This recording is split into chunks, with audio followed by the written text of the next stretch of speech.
In the 1980s, a soft-spoken drifter in a Texas jail said he had done the impossible. He claimed he had killed his way across America, leaving as many as 600 bodies behind. Police from nearly every corner of the country lined up to hear his stories. And the more he talked, the more murders he solved. But there was a problem. When reporters and investigators started checking the details, they found time cards, jail records, and simple geography that made many of his stories physically impossible. Despite that, cases stayed closed. Families were told their loved ones' killers were caught, and the man at the center of it all soaked in the attention. This is the story of Henry Lee Lucas, the man who turned confession into currency, and how his lies exposed deep cracks in the American justice system. Henry Lee Lucas was born on August 23, 1936, in Blacksburg, Virginia, into a life defined by poverty, alcoholism, and violence.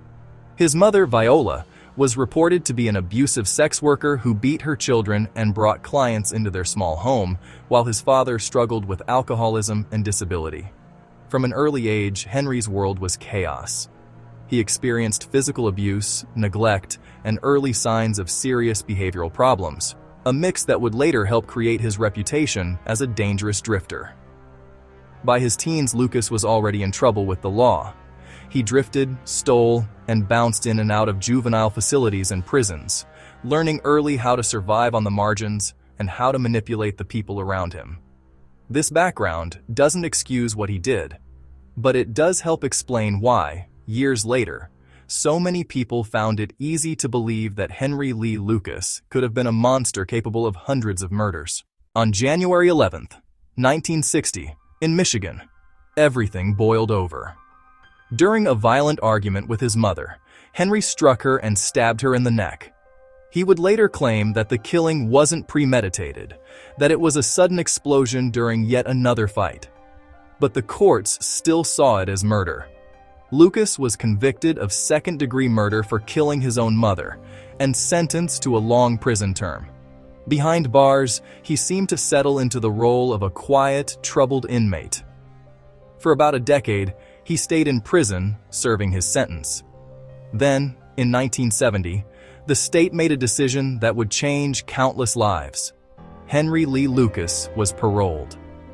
The man who had killed his mother was free again, free to drift, free to lie, and free to become the center of one of the strangest true crime stories in American history.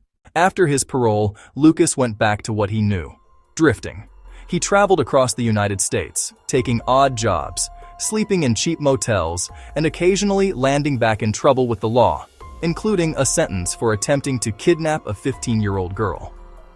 In the mid-1970s, Lucas crossed paths with another violent drifter, Ottis Toole.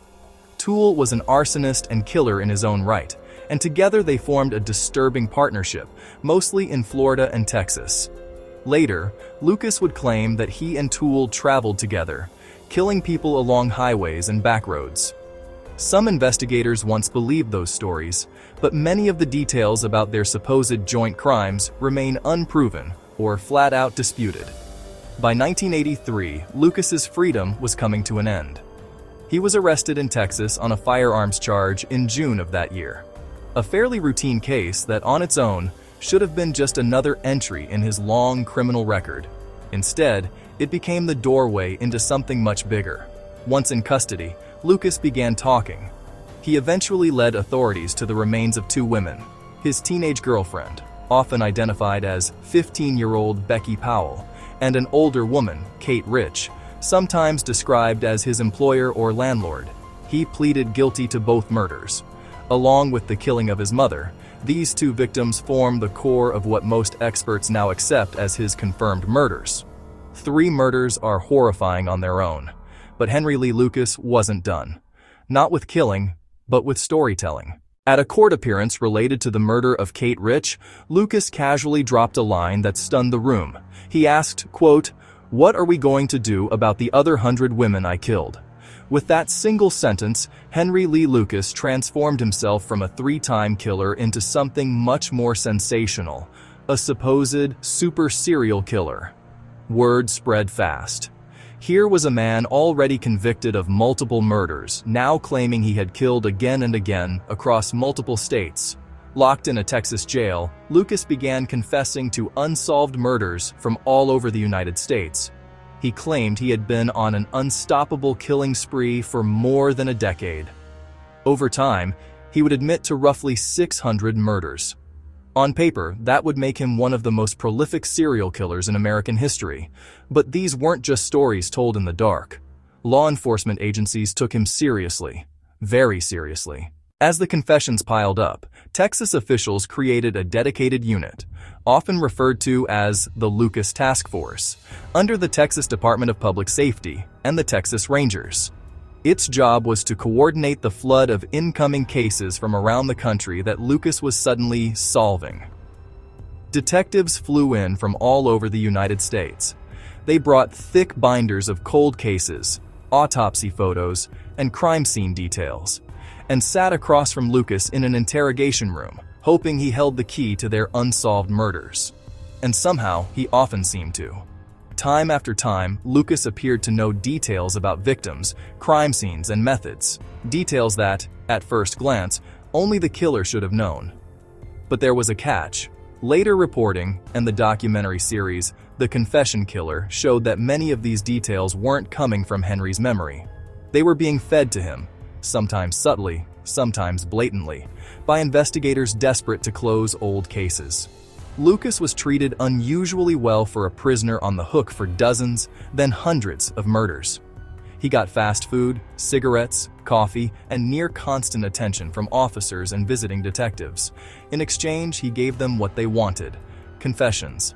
Using his statements, the task force and cooperating agencies cleared more than 200 murder cases. For local departments, that meant headlines, higher clearance rates, and the satisfaction of telling families that the killer had finally been caught. But basic checks, employment records, gas receipts, jail logs, and travel distances often weren't done or weren't taken seriously. If Henry said he did it, too many people were ready to believe him. Eventually, people outside the task force started to notice that something didn't add up. Journalists and local investigators began checking Henry's supposed cross-country killing sprees against simple facts.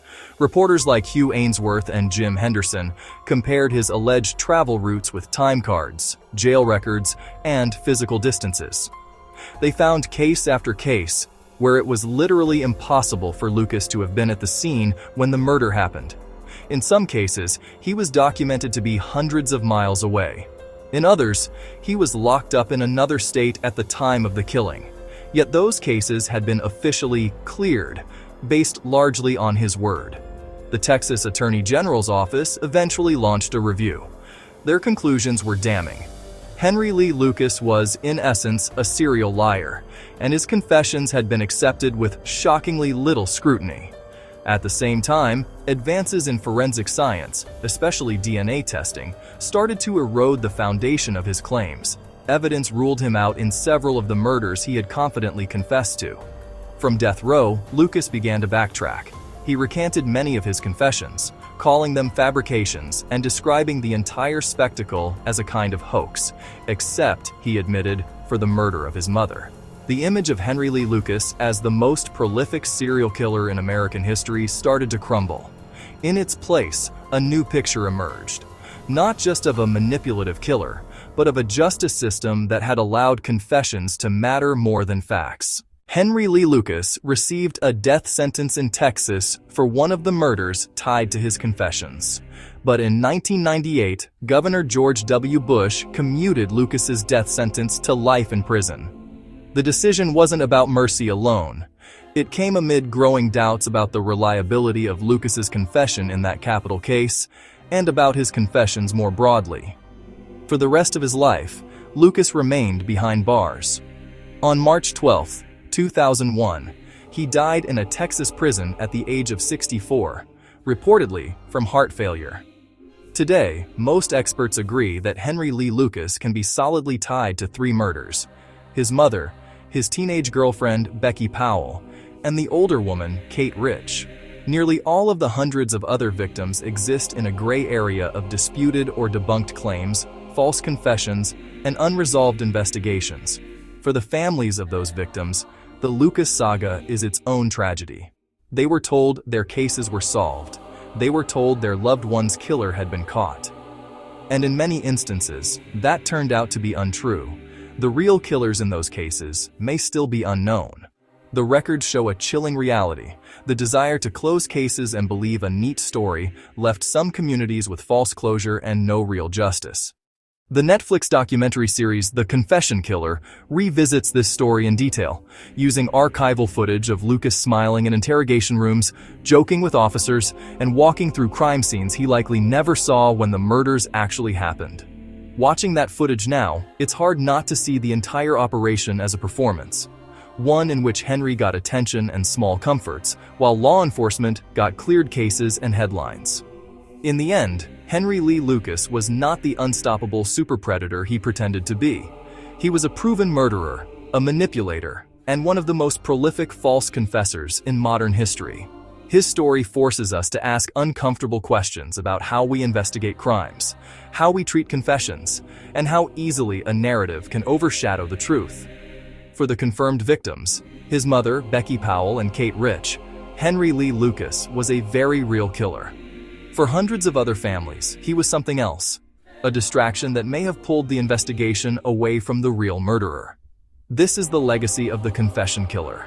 Not 600 murders, but the damage caused when a system chooses easy answers over hard facts. If you found this case interesting and you want more deep dives into stories where the truth is more disturbing than the legend, consider subscribing to the channel. Thank you for watching.